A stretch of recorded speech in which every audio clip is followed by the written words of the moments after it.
Virus free, I suppose, would be where we're at. Though I'm pretty sure we all had the virus here because the executive producer, she tested for COVID last summer in a study. So pretty sure we all had it. The show tonight is extra special because we're going to do stuff that I really do this for, which is, I love having, I don't know, what are we up to? C list stars now, maybe B list music stars, but I love having famous people and actors and directors and all of those folks on the program. They are an absolute joy to work with, and I've made some good relationships with those folks, and it's great. But the the behind the scenes, the foundational work of what we do, is to bring voices to the table that often go unheard, and these two voices get heard a lot, I think, in their work, and that is an excellent thing. But it is National Hispanic Heritage Month, which we kind of just stumbled upon when I put this together. But we're going to talk about Latinas in film in Hollywood and underrepresentation just in general in things, in America. So, the dialogue will start there. We'll get to know uh, Anna Lydia and Denise a little bit, and then we'll jump into it. I am going to give you a quick little promo here. It's about 40 seconds, and then we'll come back and bring in Denise and Anna.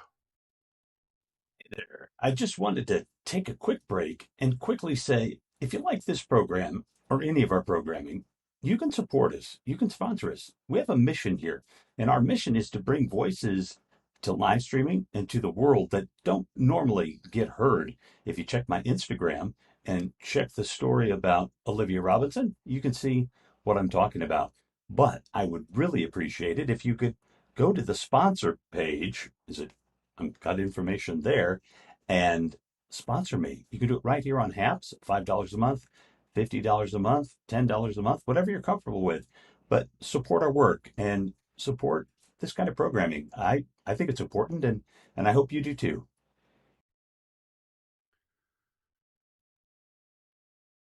All right, as I try to get my other phone to turn on here so I can look and see what the image and signal is looking like. Let's just jump right into it and say hello to Denise and Lydia. Mhm. Denise, Cruz, Castino, is that right? Yep. Oh, And Anna Lydia, Monaco, is that right? that's right. All right. Welcome, both of you. I've been looking forward to this for a while. Thank you. Us too. Thank you so much for having us. Yeah, thanks for reaching out and offering to do this. Oh yeah, I mean that's the marvelous thing about social media. Mhm. I have to say that and we'll get into it more tonight, but I have not had. You know what got me? I think what I found you to, or found you, Denise, was through. I clicked on the screenwriter. Like Twitter has this thing now where like you can follow certain themes or whatever. So I Yeah. clicked on screenwriter, and Mm. I've been getting screenwriters all day long because Mhm. I've been working with directors and producers and actors a lot, but Mhm. not too many screenwriters. Mhm. And so that's how I was able to find you, and then to find you know Latina filmmakers, screenwriters. I was very happy about that because, Mhm. like I said, this is something that I think would be a great conversation. How do you two know each other?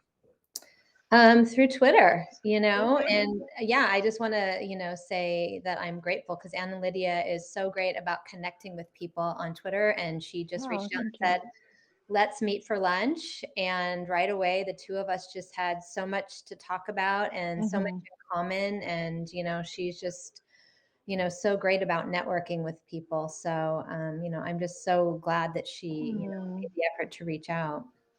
Thank you. And it was such an honor to meet Denise because who you see online may not be who you see in person. And when I met Denise, it was like an immediate, I really like this woman. She's really smart. She gets the industry, she gets business, she gets my culture because she's part of the culture. as well. We just had things in common. We actually knew people in the same world because Mm. she works in advertising and I used to work in PR and now also work in advertising as well as a commercial director. So it just worked out. It was just magical. And I think many times people don't make an effort to meet outside of Twitter or social media, and Yeah. they miss out on these opportunities to connect with people who can become really close to you and Mhm. really great friends. Yeah, yeah, for sure. Yeah, it was an instant connection between the two of us. I do have Mhm. to also share that, Anna Lydia, you will love this story, that our first breakfast together, there was an earthquake. So I just Oh. want to say that you don't want to be in an earthquake with Anna Lydia. Oh She my does, God, I had a meltdown. I mean, she my does face not and like them. She does not like them, but it made me feel more endearing to her because I was like, it's okay, we're okay. oh my God, I was so nervous. I'm like, we're gonna die right now. I can't imagine an earthquake is not a stressful situation. So Yeah, right? I've Not been at in all, right? I've been in two here in Illinois. We have them. They're from the compressed earth because of the glaciers. Every Mm, once in a while, Whoa. the earth just pop backs up. Now we do have a massive fault downstate here that if it ever Oh. rumbles, we'll definitely feel it in Chicago. oh, But wow. it'll take St. Louis out. But Uh-oh. Oh we'll wow. feel it in Chicago. Yeah. Um, Okay, well, I have to and yeah, because if you think about it, St. Louis doesn't have any of their buildings built to know. any standard of earthquake, because the Uh, last major earthquake there was well over 100 years ago, but it was an 8.0 something. So it wow. re What? it That was- reshaped it changed the course of the Mississippi River. That's how powerful it was. So oh, Wow. God. um Yeah, well, yeah, you okay, guys in California, you're fine. because our buildings are made for it. So, and Hey, Right. some of them most roll a of little. ours are It's pretty like three, amazing. yeah, most of ours are Right. like 3 point whatevers, and like those, I just am like, but And I feel the slightest tremor, and I'm like, I'm gonna die. That's it. This is the end of my life It's right the now. big The one. littlest, it's the big one. Like, let me grab my purse and run. And Denise was so cute. She's like, it's okay. It's a small one. It's under 5.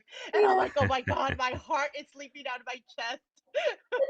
And she was so And cute because she grabbed the table, and the table's not connected to anything. I'm like, me, that table is not going to help us right now.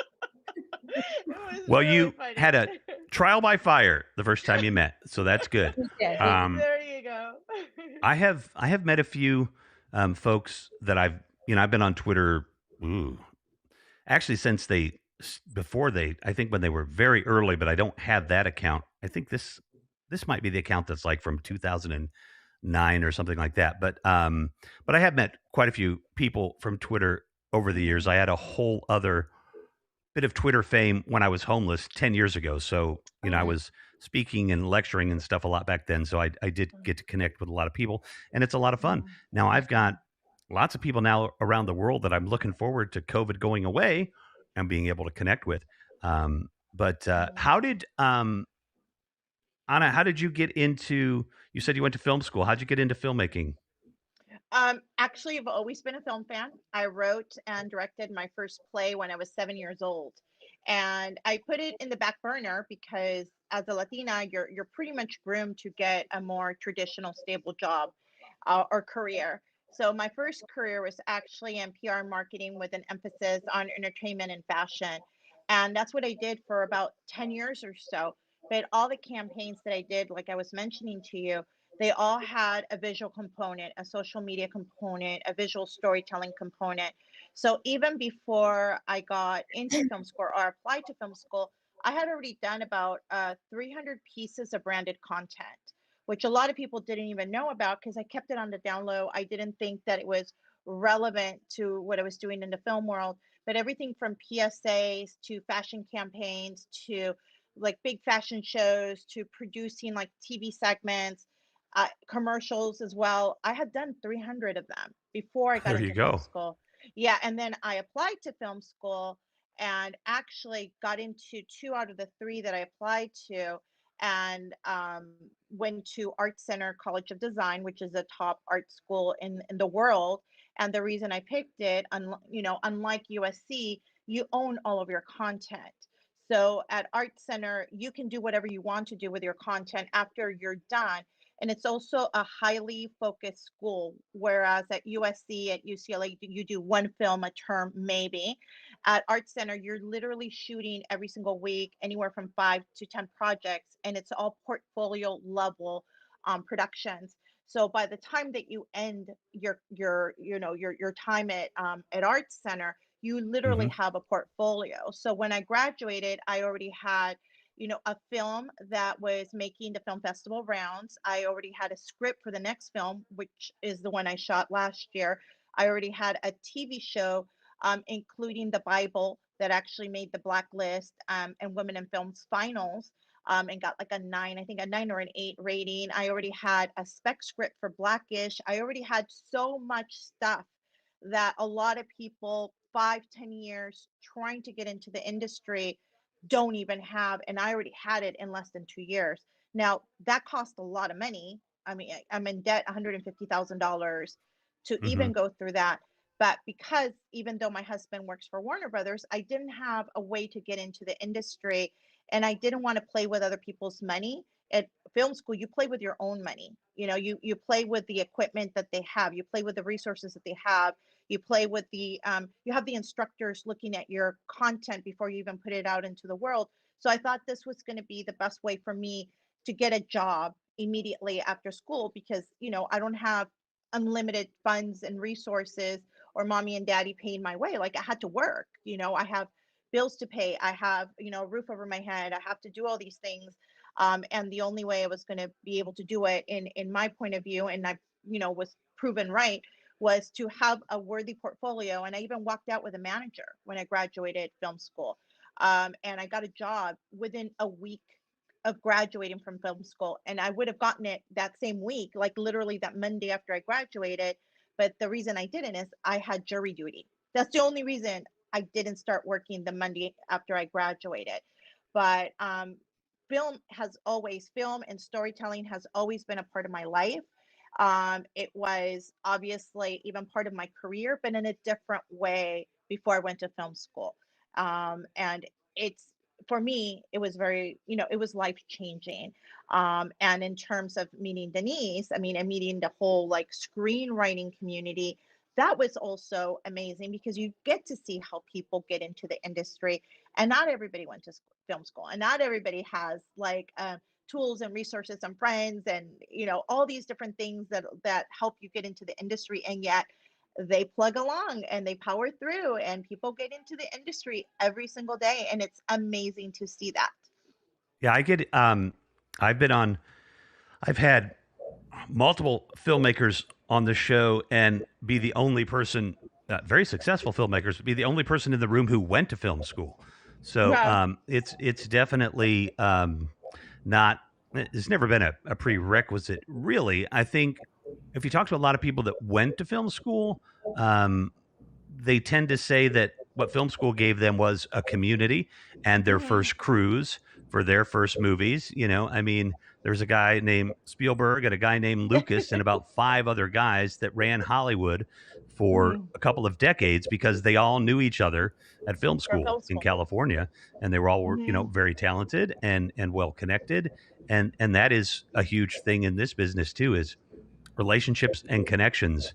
You can have zero talent and get backed to make a movie. If you've got the right connections, you can have more talent than you would ever need, and if you don't have the right connections, you can't make a movie. So that's one of the things Right. I think that frustrates me about this business. It's like pitching. Like, okay, just because you're good at pitching doesn't mean you're good at filmmaking.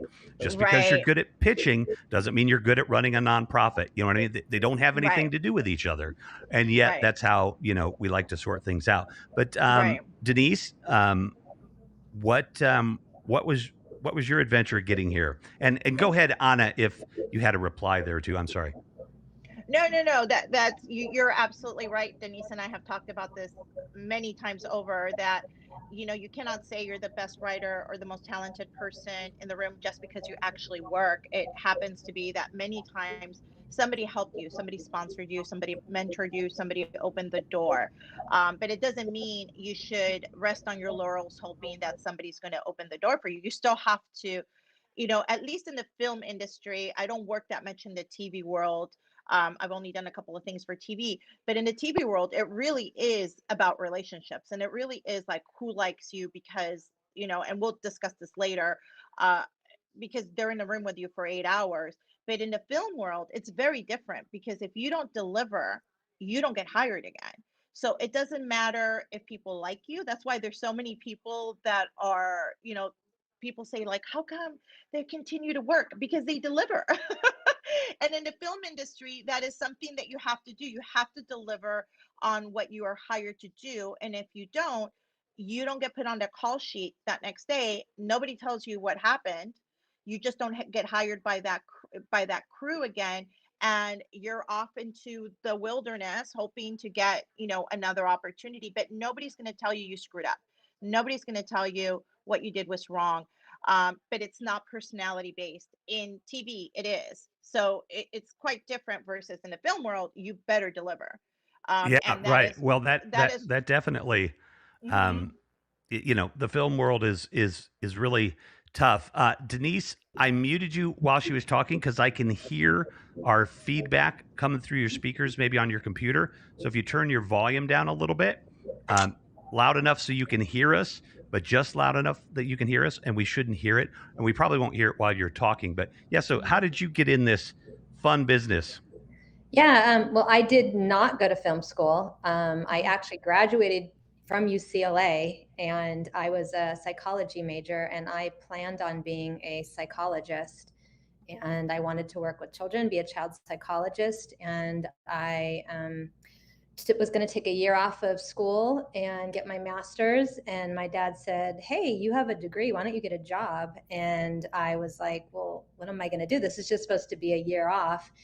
And so I've always loved watching TV commercials and yes, TV shows and movies, but I would always watch the commercials. And so my dad said, "Why don't you get a job in advertising?" So it was literally supposed to be just a stopover for that year while I just, took a breath before I got my master's and got into advertising. And I loved the people in advertising. I thought they were just so creative. And those were the people I was drawn to, were the art directors and the copywriters. And I just thought, wow, I love these people. They're loud and obnoxious. That's my people. Like, I just felt like I had found people I could work with. And so I took copywriting classes, which is what it's called when you become an advertising writer, and got my portfolio together. And at the same time I was trying to become a copywriter, I started reading Julia Cameron's The Artist's Way. And she said, anyone that's a copywriter actually wants to be a film or TV writer. And I thought, we do? And so I thought, well, I better take a class. And so I took my first class at UCLA Extension in screenwriting. And it was as if the heavens parted and went, oh, this is your calling, So I just knew that was what I was supposed to do. And as Anna Lydia said, I wrote my first play when I was 8. And nobody told me that that's not something everybody does. Nobody was like, wow, you wrote a play at 8? Like, it was just something I did, And I remember writing a paper in 8th grade. And when I was done, it was one of those things in 8th grade where you would read out loud. And it was one of those things that I read it out loud. And when I was done, the whole class went, oh, and I looked around like, what? What happened? And so obviously I had a flair for storytelling, and I came from a grandma who would just tell me these amazing stories when I was a kid before we'd go to bed, my Latina grandma. And so we were just a family of storytellers. So I, at the same time, was getting into advertising. I was also working on screenwriting. And so I just started, writing. I started in feature films. That's kind of where I wanted to start. It's a good place to start. Yeah, I think that's kind of, at the time, was watching way more movies than I was watching like a lot of TV shows. And so now I think maybe it's even, and I have really been focusing on TV, in the past, I don't know how many years, but Well, I it's do funny. both. Like, is there such thing as TV anymore? Yeah, yeah. I Now mean, it's like everything's streaming and it's TV and it's movies and they come out at the same time. And I don't know if there's yeah. a difference. And I had a TV writing friend once ask me a couple years ago, well, if you had to choose which one, and I'm like, no, I don't want to choose. I just want to tell stories, and I just love telling stories. It doesn't matter what medium it is. I just, if someone, Right. buys my movies and says, you're only going to tell movies, okay, fine. Or if someone buys my TV shows and said, you're only going to do TV, okay, fine. But as of right now, no one's telling me that, so I don't want to choose.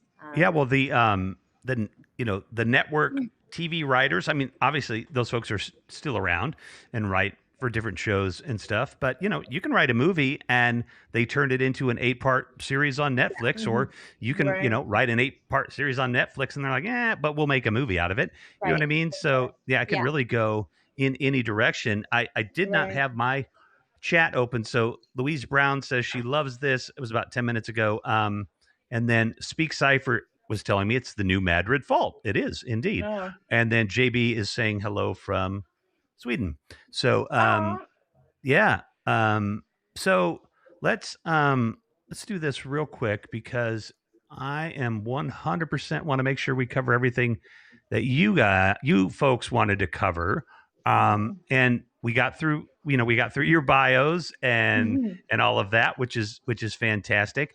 I think it was interesting, and I heard it today. One of the Latina newscasters, radio news person on our local radio station says Latinx all the time, 100%. I mean, she doesn't say, I don't hear her say hardly anything else. And I had that brief little discussion with Denise because here in Chicago, I hear it all the time, and people use it pretty readily. And but I was in a situation not that long ago where I used the term to a friend who's Latinx, Latina, and somebody else said, like, I like don't use that Latinx. You know what I mean? Like that's not. That's not a real word. You know what I mean? It's not what our language or our culture is about. And I'm like, well, that I 100% agree with you, but my friend here, who's also a Latina, that's the word that we use. You know what I mean? So Yeah, and it's she funny kind of that you jumped say in. that. Yeah, because Anna and Lydia and I were having a discussion Yeah. about that just this week. Because I hear too, like in the advertising world, we are told to use that word, and that it represents everybody. It allows for the gay community to feel like they're represented, and yet I do see a lot of Latinos that will be like, stop calling us that, and so Anna, Right. Lydia and I were talking about that. So Anna, Lydia, if you want to talk about what you had mentioned to me. Right. If you're from the East Coast, most people that are Hispanic identify as Hispanic. If you're in the West Coast or Chicago, a lot of people identify as Latino or Latinx. But you will see that a lot of people that identify as Latinx tend to be a little younger, like under 50 years old, tend to be college educated, tend to be professional, tend to work in academia or in the creative industries as well. It is, like I said, like Denise and I have said, it's a more inclusive term that is also for men and women. It's for Hmm. straight, non-binary, gay, trans. It's very inclusive. It also includes Black and Indigenous, Latinos, which have historically been left out of every other conversation. So it's a lot more inclusive. Does it work in Spanish? No, but we are in the US where the majority of the Latinos are actually US born and speak English as their first language. So if you see someone that is coming from, let's say, Mexico, they're going to say, I'm Mexican. They're not even going to say they're Latino. Somebody else is going Sure. to call them Latino. If somebody's from El Salvador, they're going to say, I'm Salvadorian, but they're not going to say they're Latino. Somebody else is going to call them that. At the end of the day, it's an identifying term. So you get to Hmm. pick how you want to be called, but you can't tell everybody, like, don't call the entire community this, because obviously we cannot, unless we work in advertising like Denise and I have done. We have to be very careful on how we identify the community that we reach out to with our creative and our copy. So with the copy that I have created, because I'm also a copywriter and I also work in advertising, it is Latinx. Unless the client changes it for whatever reason, it is Latinx. Or U.S. Latino for U.S. born Latino, or an immigrant or Latin American, if it's someone that immigrated to the U.S. But it's going to be a conversation, like just like Latino versus Hispanic has been a conversation before, Mm-hmm. versus Chicano versus Tejano. It's going to continue to be a conversation because Latinos, Latinx, the Latinx community, we're not a monolith. We come from many different countries. A lot of us have been here. I believe that Denise has been here for 4 generations. My parents immigrated here, but their great grandparents immigrated to the US from Mexico when they had just immigrated from Spain. So, like our backgrounds are quite different than, let's say, someone that just recently immigrated. So therefore, they're I think that's part of the conversation, and that's part of what's going on is like, how do you represent everybody? And you can't. And you so can't. you Yeah, can't, because the Latino, Hispanic, all that, they come from so many different regions, it's not right. just South America, Central America, it's, Spain. I mean, it's like, they come The from so many, Caribbean, yeah. Cuba, Well, Puerto for Rico. I people mean, it's for all people over. not for people not real familiar, that explain people the difference in terms of identifying as Latino, Latina, Latinx versus Hispanic, because they're actually quite different Yeah. in terms of Right. the reference frame. You know what I mean? Yeah. Right. Yeah. Hispano Americano is basically, it comes from roots of Spain. So Hispanic many times also includes Spanish people, but it doesn't include Brazilians, let's say. Right. But Latino they're includes, Portuguese, yeah, right? right. Yeah. Well, they speak Portuguese, but they're not necessarily Portuguese. Right, They right, don't right, right. necessarily have, side story. My dad is Portuguese and black, but I still, call myself Latinx. Sure. And Latino is someone from Latin America that includes all the countries in Latin America, all the countries in the Caribbean, also includes Brazil, but it does not include Spain. Well, even Right. like, and that's the hard thing with like right now, like I keep seeing it's like, right now we're even talking about Hispanic Heritage Month, Mhm. but and then I saw other people being like, okay, well, it really should be Latino, Heritage Month. Right. I have So it's both. like, I have both I it's, hashtags. know, it's yeah, hard. it And so is. It is it's like there very is not hard. one word that defines all of that. And so, No. and I think maybe that's the way to do it, Rev, is is there has to be both. I think that's what Right. it has to Yeah. be. I think that because we're so diverse, we're not a monolith, that we have to be inclusive to everyone and accept whatever label, whatever people want to be called. That's Right. just whatever you want to be called. Just like right now, some people want to be called he or she or they or them. Yeah. It's the same thing. If you want to be called Latine or Latino, that's totally fine. No, but let Right. us Right. know. But for anyone to say you cannot use this term, period, Right. Because you that if can't be somebody identifies with it and that. feels more comfortable with it, you can't tell them, no, you can't use that word. If No, someone not says, at all. please don't call me that, that's one thing. But Right. Sure. to tell everyone else, you can't use that term. There's No, people Um, that not are comfortable with not that term. Yeah. no, not at all. Louise, Not anymore. Not anymore. Louise, Yeah. Louise, thank you about the great interview. I've got great guests. That's why I have a great interview. And Oh, okay. I think you were talking about that is good to understand about Latinx, Latina, Latino, and Hispanic, and the idea of what I also find interesting is what Latinx does, like you said, is it's inclusive. If you're Mhm. transgendered, if you're a Mhm. different place, non-binary, wherever whatever you are, or whatever you identify as to be, the culture has in its language a delineation between the masculine and the feminine in about every Mhm. word. So Right. if you are taking that masculine and feminine away from the culture, I can understand how people are like, whoa, whoa, no, no, no, no, no, no. Mm, This is the way our culture is.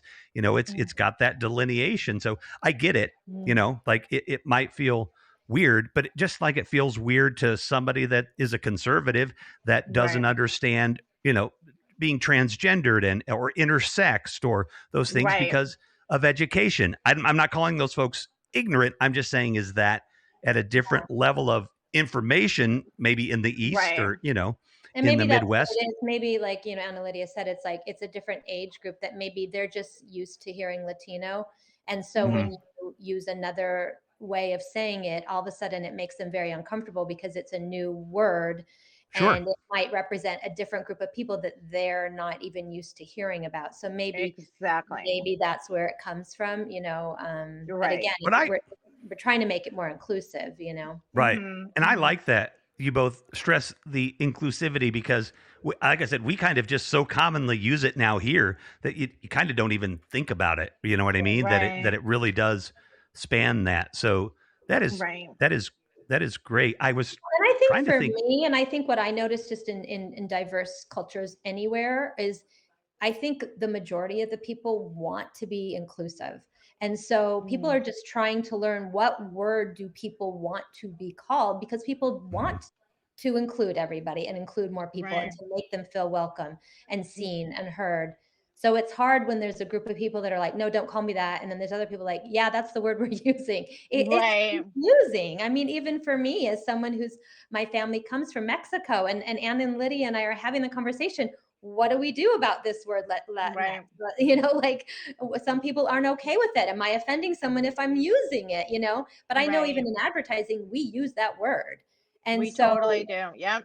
yeah, because we think, oh, we're being more inclusive. But then when I see people say, don't call me that, I'm like, oh, wait, am I offending somebody? But it's It's also hard. the It's same hard. people that probably years ago would say, if you don't speak Spanish, you're not Latino. You're not really Latino. Mm. And we have come to understand that not everybody speaks Spanish. Right, Even right. in Mexico, I was telling Denise just a couple days ago when I went to Oaxaca, there was people that could not speak Spanish in Mexico. They spoke an indigenous language. I mean, Right. look at people from Brazil. They speak Portuguese. They don't speak Spanish.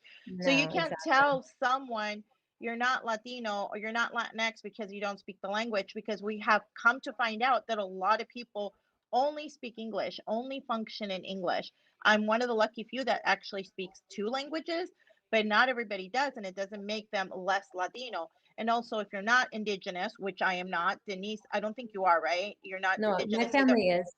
My Oh, your family is. family is? Okay, Yeah. so I have no claim to Mexico, like zero. I have zero indigenous blood in this body.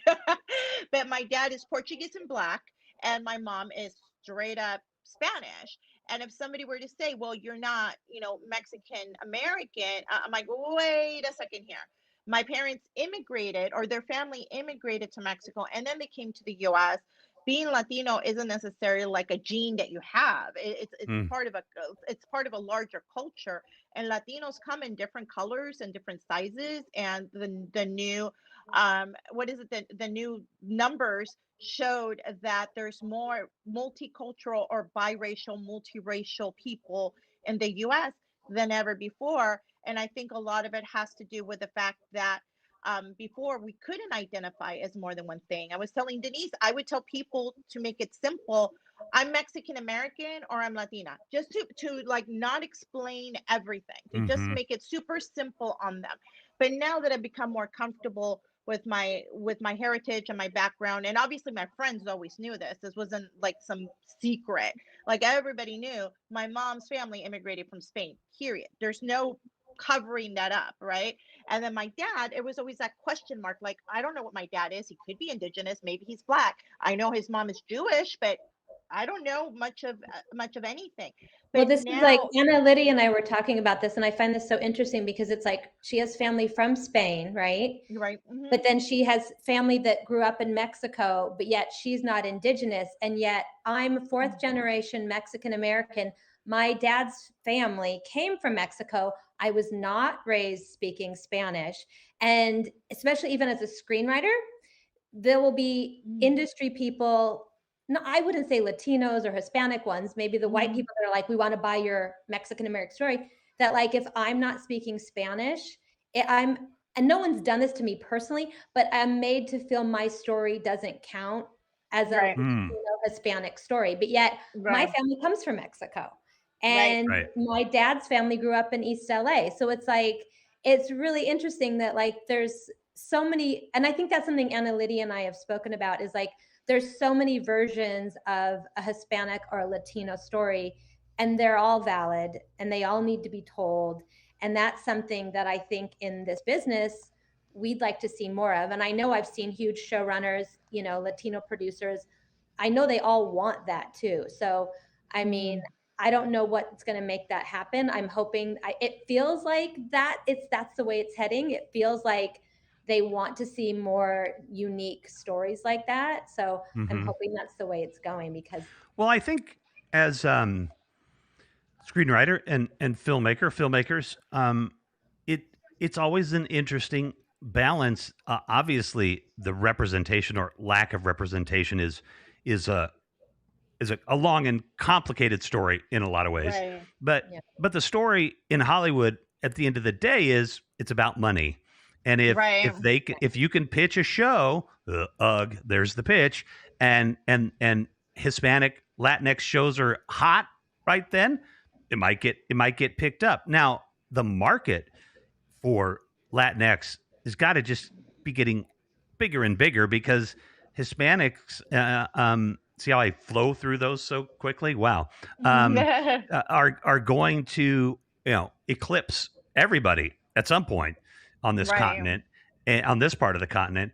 And so that part of it should be good. But we've seen, stories of other groups being told by white advertising people, forever too. So it's not a guarantee that no, it's going to it's get not. there. Right. It's not. And that's the No. problem is, you know, yes, the population of the Hispanic and Latino people in this country definitely is large, but who are the people that are buying those shows? Who are the people Right. that are, running those shows? That's something that Anna, Lydia, and I talked about. It's like, there's the few Latino, Hispanic showrunners, and it's harder for Talk them. about name them too a little bit for you if you've got some names.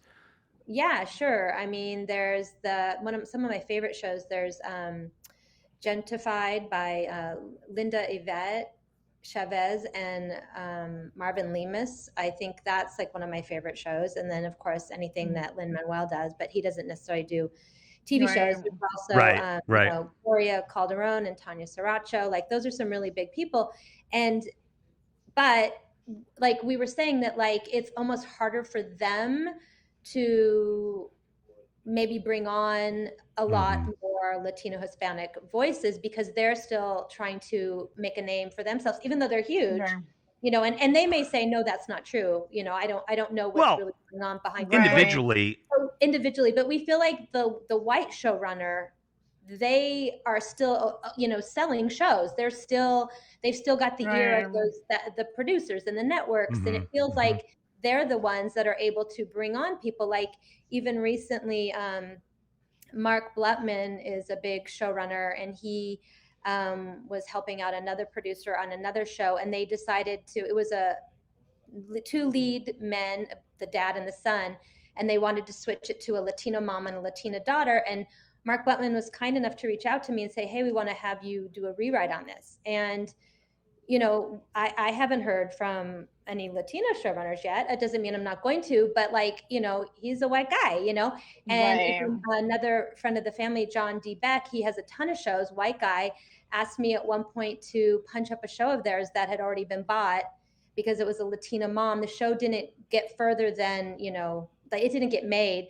But I mm-hmm. think if it did, they would have brought me on to help write the Right. show because they loved my writing. So it's interesting. And I think, Anna Lydia, you were saying that you've kind of had similar experiences too, right? Right. Like the first person that hired me was a white woman.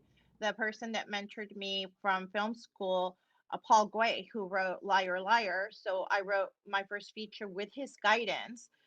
White man, the head of the department, white man. The next woman that hired me, Joy Ketkin, black woman. So my experience is I have been mentored. I have been hired. Like this last show, I just got hired for a Canadian show as a producer, white man. I think that we can't always say Latinos have to hire other Latinos because sometimes they're not in a position to hire. However, they are in a position to give the opportunity for other Latinos to go and shadow the shows. I personally have done that. Every single thing I have ever done, I have always specifically asked for a Mexican American to come and shadow my show, come and shadow my movie, come and shadow my commercial. But I am one person, and I have called out people who've gotten to direct TV shows, and they don't ask for a shadow. They don't ask for anything. They're just like so happy they got this opportunity that they don't open themselves up to help other people get in the door, which to me is very annoying. And I tend to call people out all the Well, time. Uh, I think it's good if you call them out. mm, A lot of that too is probably, it's like training, right? I mean, you calling mhm. somebody out, somebody else points it out to somebody else. I mean, there's, a lot of things that people just kind of have to learn. They don't even realize, what Well, you they're have to not tell doing. them this is Yeah. not okay. It's not okay that you go into a film set.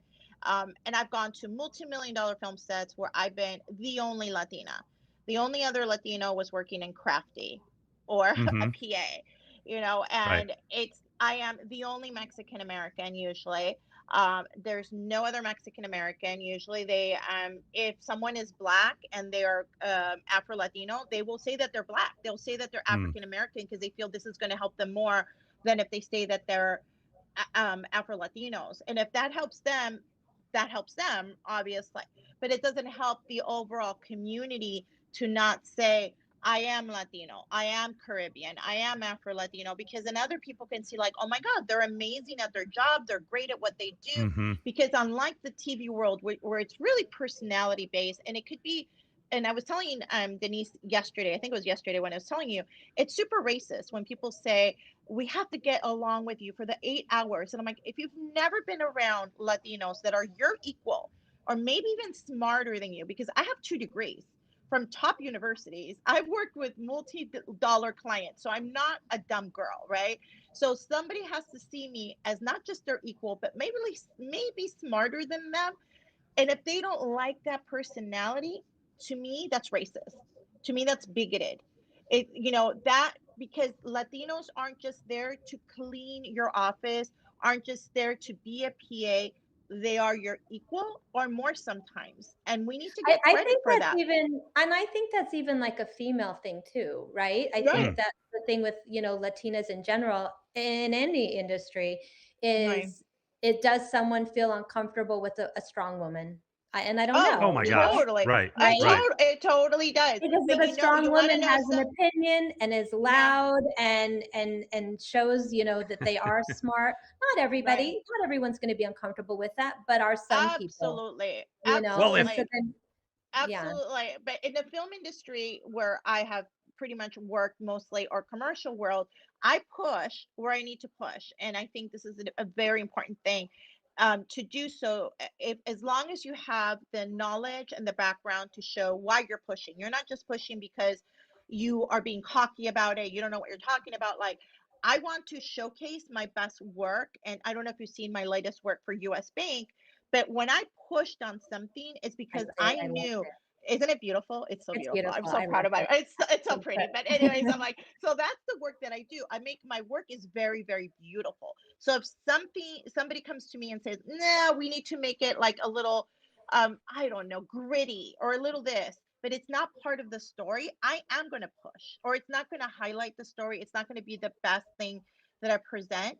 I'm absolutely going to push. So I need to work with people that are going to respect me for my knowledge. And if that means that a writer's room is not going to be okay with that, it is like, oh, no, no, no, no, no. We have to work with people that we like.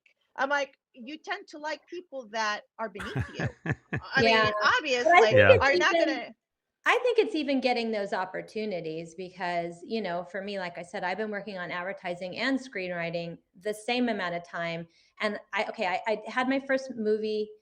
It premiered in Cannes in 2018. People are like, wow, you had a movie. That's amazing. That's amazing. And I don't want to put that down.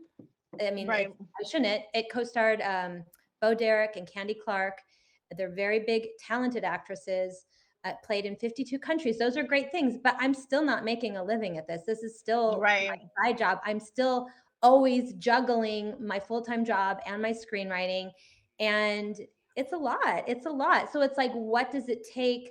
You know, I still feel like it is, you know, the doors are opened more, you know, Mhm. Right. for a white man. And I know, like, my husband's a white man, and there's Mhm. jobs that he misses out to people that are, you know, diverse. And then I see the other side where it's like, oh wait, hire the white man because he's my husband. I need him to work. So it's like, I Right. see both sides where I'm like, okay, I'm a Latino woman and I want those opportunities. But it's like, so, Right. and then I do see white men going, why aren't you hiring me? I'm the one with the experience. It's hard. I understand that there's, you know, people want the door to open for them, but I still feel like, you know, those doors Well, still are slowly And I open. think that Anna a lot of Lydia, people you have need to. you kind of have the idea that Right. the door gets open and you pull somebody in with you. Which Right. is right, Well, which is great, and when she Yeah. does, and I do see her post that on Twitter where she's like, "Who wants to follow me? I'm on a set." I mean, she does, and I see that, and she's amazing. So she's not just right. saying this; she literally, I Like see Yeah, her. yeah, no, I I like literally that. I Yeah, but walk it's the like, how do walk. you convince other people in those positions? Because it's like, again, and I think that's some of the things that, like, you know, Anna, Lydia, and I were talking about before this is like, there's, you know, these programs that are, you know, these diverse programs, and like we'll see like these networks, and they'll be like, oh, we're talking Latina, you know, diversity, but then it's not open to people who don't have access to them. They're talking Mhm. Right. about it, but like, how, like, No. there's no like apply here, or even if it is, it's like, oh yeah, the people that get in are the people that know them. Like, how are Right. they opening those doors for They're people who, not. They're and that's, not. That's yeah. that's a very sad thing that we have to like really like uncork the bottle on this one is that these programs just look really good for the people that establish the programs, and that's about it. But at the end of the day, and I know this because when I graduated film school, right before that, my script was making the rounds. It made the blacklist. I got a manager. It was hot, right? It was the hottest thing ever. And yet I applied to all the diversity fellowships. I'm talking to NBC, the CBS, the Disney, the all of them. I applied to every single one of them. Didn't even make the quarterfinals. And I'm like, what the hell? I know this is a good script. I met with someone that actually works on these fellowships internally, and she basically said that the first thing that these fellowships look at, if they don't know you, if you didn't get pushed through by your agent or your manager, is they look at your statement. And they are looking for people of color that have a struggle story, that fit Mm, into what they see as we need to help them. You know, they're not going mm, to get in mm. unless we help them. This is their first chance or whatever. So they have two piles. The Well, and pile Rev, that got well, Rev, do you the even know? I want to backtrack a little bit. Do you even know what these diversity programs are in the TV shows? And maybe some of the listeners don't. I want to sort of explain what that is. Is a lot of these networks, these TV networks, they have a thing called diversity, like diversity initiatives. And these Mhm. TV writers, these, you know, they're not in the WGA. They're people that are like working their butt off to write those spec scripts, and they apply to these diversity Mm. writer programs. And how many people get chosen for these per network? I don't Oh, even. it's like 10 out of hundreds of hundreds of And so hundreds. they will get No. staffed on a TV show, which is amazing, right? So the No, network, they don't get staff. That's the well, thing. some That's of what we them do. need to Some of explain. them do. Some of them get, well, They they not, get yeah, they get to explain it. shadow. They get to shadow, or they go through a training program, Yeah, or yeah. they go through meetings, but none of them guarantee, not a single one of Right. them. No, you're We right. need No, to you're right. that you will get hired. Right. None This of is them. true. This is true. None So of they go them through this do. training program, and it's amazing. Mhm. Like, if you get chosen, like in the non-WGA world, people are like, "Oh my God, they were chosen for this. This is amazing." And it is Right. hard to get into that point. So you get to that point, then if you get staffed, you're paid for by the network. Is that correct? Not Yes, the show. if there's a big There's if a big you if. get So staff, so and basically, if you yeah. get staff, they mistreat you Well, wait, wait, because wait, wait, wait, go wait. ahead. Don't go to that point. What I want to say is, if you get staffed, the network is paying for you, not the show. So let's Exactly. say there's a budget of a show for $1 million. I'm just going to throw it out there. And each writer is $100,000. None of this is true. I'm making all this up. So that's, you're a diverse writer on this show and you're free, okay? Because the network's paying for you. So now you did an amazing job. You're the diverse writer. A year later, that salary doesn't exist. And so now, do you get to go another year on that show? There's no budget for you. Nope. So there goes that Zero. diverse writer. And so that's one of the issues with the diversity program is you've been given this amazing opportunity. You have worked your butt off to get to that point. I mean, I've applied maybe once or twice, and I don't Yeah. get far in those things. And so I'm like, forget it, because it takes so much time to get to that point.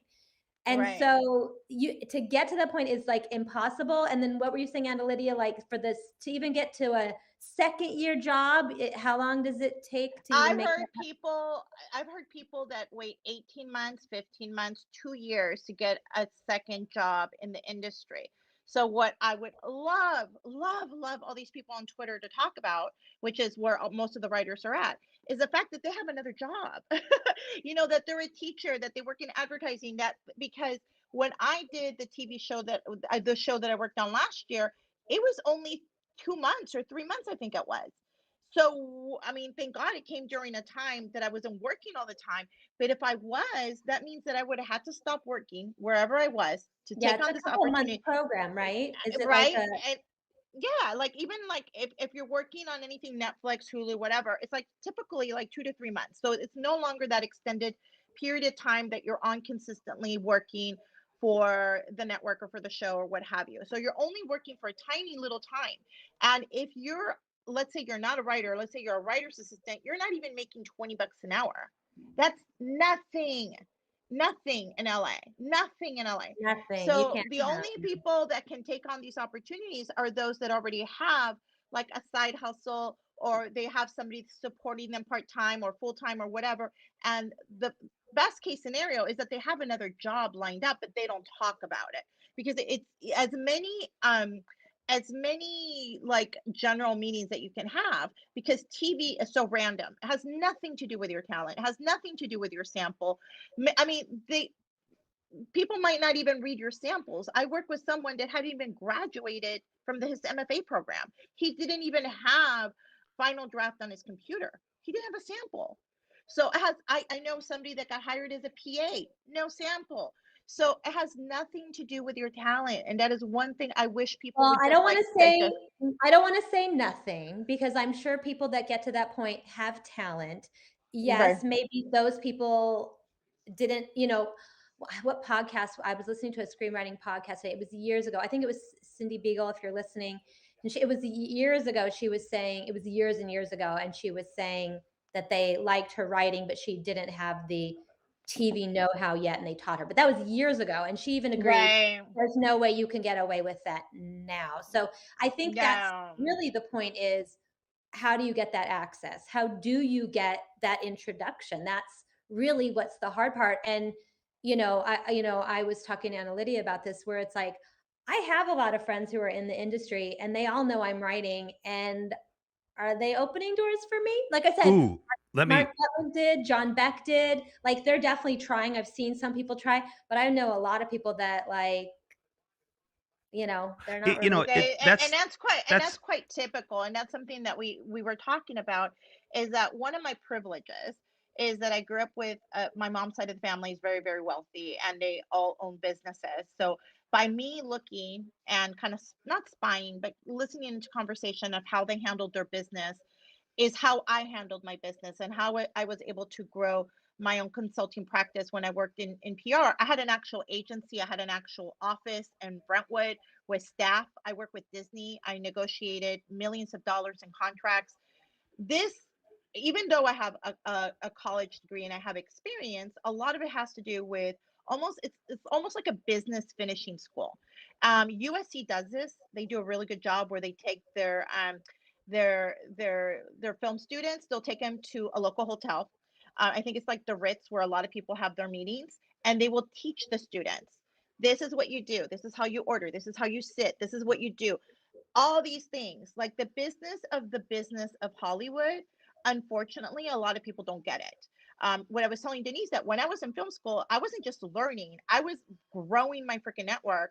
So people got thank you cards, people got, access to me. Denise was saying something like, I don't have anything to give people. I'm like, yes, you do. You have knowledge. You have, I have a budget. Instead of entering all these no name contests, screenwriting contests, which I do not enter, I don't even enter fellowships anymore after I found out what they do. I literally take people out for coffee or meet them for breakfast, like I did with Denise. That's it. That is what you need to do. You need to meet people, take them out for coffee, take them out for, breakfast or lunch or whatever. If you see an article, if you see a resource, like I had somebody reach out to me from the LA Times the other day, and they really, really liked me. And they're like, oh, if you know of anybody else that can do this, would you be able to make an intro? Less than 2 hours later, I had an intro for them. So if you become a resource to people, they will Mm-hmm. never forget you. Ever, Well, yeah, ever, ever.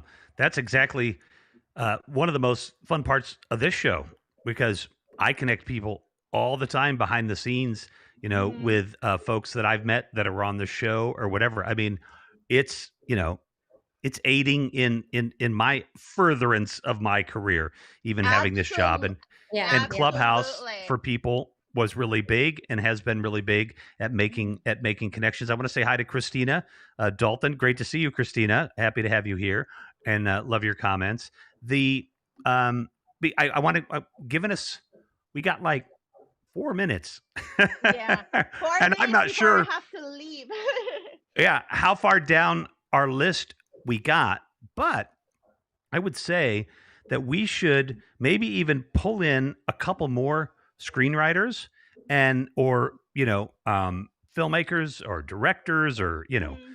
showrunners, whoever we can get, and keep the discussion going. I think That'd be do it great. again Yeah. Yeah. fairly Oh, soon because absolutely. Yeah. Yeah, you yeah, can totally do this once a week and keep the conversation Yeah, because going this because was there's great. I mean, we barely scratched the surface on it. barely. Yep, yep. exactly. And it's a But we lot to did and it's a lot to digest for people too. So I think if you break it right. down for like, every couple weeks or a week, especially during Yeah. Hispanic Oh Heritage Month, yeah. Let's talk. you Well, can we'll break. talk. Right. Okay. Mhm. We'll figure it out. Absolutely.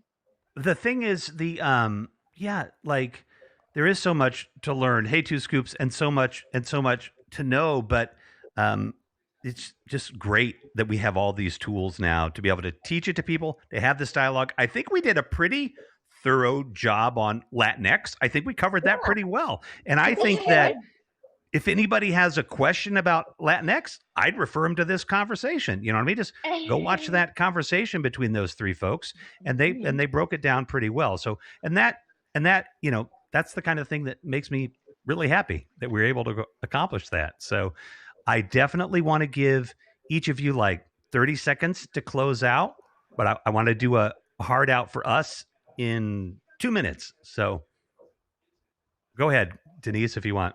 Oh, me first? Oh gosh, I don't know. I just want to say thank you to everybody who joined us. This was super fun. I'm glad you gave us the opportunity to talk about what it's like to be a Latina screenwriter, and during the Hispanic Heritage Month and the Latino Heritage Month. Right. And Latinx Heritage Month. I've seen Latinx, that there too. we go, Latinx Heritage Month. So as Anna Lydia knows, I feel like, and she's seen me recently, that I'm embracing my Hispanic, my Latino side, Latina side more and more as time goes on, because it still feels like I'm Mexican and Jewish, so I'm a mutt. So Oh my goodness. yeah, So proud so of you. So we thank need to see you. more of She you. calls me a Jutina, which I She's love. my Jutina. We need to see more of you. I think that's us. We are the majority now in the US. We are the biracial, multicultural Latinos here, and people need to see us. We're not Well, just like a straight, Mexican or straight Salvadorian. We're a mix, and people need to see that right. because our background is our reality, which, believe it or not, makes us relate to more people. Like when I met Denise and she told me her background, I'm like, oh my god, my grandmother's Jewish, and it's just one of those things that people don't talk about it, and we need to see more of Well, us because more of us connect with more people. Very good. Very good. We've got about 30 seconds because they're tight on on Instagram, but we'll stay. But I'm going to close it out. We'll stay for another minute and we'll close it out Okay. again. I want to say hi to Alexandria there. Great to see you, Alex. All right. This has been the big interview with Anna Lydia Monaco and Denise Cruz Castino. Revolution McInnes here. Alexa, stop, who's reminding me what time it is. Thanks for joining us, folks, and we'll see you next time. Peace be with you, and namaste. Thank you so much. Thank you. Yeah, and we'll put that on Instagram. I'll edit it. I'll try to get all three of us in that narrow little window, so it'll take me a little time. But we're still live, by the way. And she jumped out; she had to go. So Okay. I can get a copy of this to you, and you can cut it up, do with it whatever you want. Let's And thank talk. you so much. I don't want to leave before saying Oh thank you yeah, so much. This has been great. Denise, thank you so much for the introduction. I appreciate you Yeah. guys so very, very much. Sorry I had to leave, but I will no, absolutely go. share the conversation. Yeah, we'll talk soon. The three of us. We'll talk soon, Okay. and we'll figure Okay. some things out. Thank you, Thank Anna you Lydia. so much. Have a great evening. Bye. Bye, You Denise. too. Bye. And the yeah, I mean, the other thing too, as a screenwriter, and you probably know lots of different people. If you've got anything you want to do or know anybody that could do something like on a platform like this, just let me know. Okay. I'll I'll I'll produce an episode or two for them or something, to help them get Okay. through it. And I Okay. say that really wanting, and if anybody's listening, we need people of color on here. Okay. We need Latinx, people. We need Black people because this platform is awesome, but it's made up of the majority of the people who have technology and and do this stuff. They tend to be kind of white people. So that would be great too if we could just increase the presence, not even here, but in live streaming and everywhere else. And then at the end here, Denise, I just want to thank you so much for even helping me put this together. Yeah, thank you. It This went was awesome. fast. Like it It went went really fast, fast. right? And like I said, we barely scratched the surface. We could have kept talking, and this was fun. I'm really glad that you reached out. Yeah, I'm super stoked, and I'll hit you up. Let's maybe just try and do a Zoom call, the three of us next week or something, and Okay. and get it figured out. But that that next big script, you know what I mean? I can't wait till that film gets produced, and then I can go, oh, can you get me backstage at Cannes, or can you get me an interview with such and so? Because you're gonna be so huge. Okay, okay. This is recorded, right? Right. I always put people on the spot like that. Oh no, I'm fine with that. Well, I loved Anna Lydia's idea of when that door's open, yank as many people through with you as you can. You know what I mean? She's great. She really is. That's why when you were like, "Do you want to come on the show?" I'm like, "Yeah," and I know who I want to bring because she's awesome. She's so great. She's so great, as you can tell. Well, fantastic. Listen, thanks again. You just have a marvelous time. Are we coming up on the weekend? We are. Have a good weekend. And anytime you need anything, just let me know. Okay. Appreciate you. Okay. Take care. All right. You take care as well. That was Denise Cruz Castino. And we had Anna Lydia Monaco here as well. And wow, we just had a very intelligent, enlightening, informative conversation. I got to see Alex Sims. I got to see Christina Dalton and Two Scoops, and Louise Brown was here, and JB was here all the way from Skine. Skine, is that how you say it? In Sweden. And that's Sweden. You can drop us some coins if you got some free coins coming in and making an account here. You can drop us some free coins after the show. You can sponsor me for $5 a month, $10 a month, $500,000 a month, whatever you got laying around. Give me the stuff that you don't give to public radio.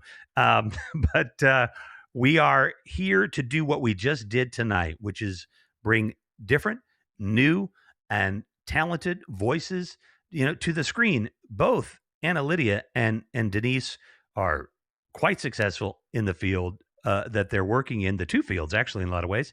And I'm just so lucky to have been able to have them come here and share this with us. So we will share again. Definitely tell your friends about this. And I honestly think if you've got some cues and around some confusion around Latinx, point people to this. If you have any questions, hit me up on IG, Instagram, DM me at RevMacLive. I'm on all the socials at RevMacLive. All of you out there who are watching and who didn't say hello, much love to you. All of you who did say hello, much love to you as well. We will be on Friday, I think. Ooh, who do we have? Hold on a second. Can I pull up my doodle poll on this phone? Dun, dun, dun. Let's see. Doodle, doodle, doodle. I think it's on my other phone. Let's see. Oh, maybe. Ah, shucks. All right.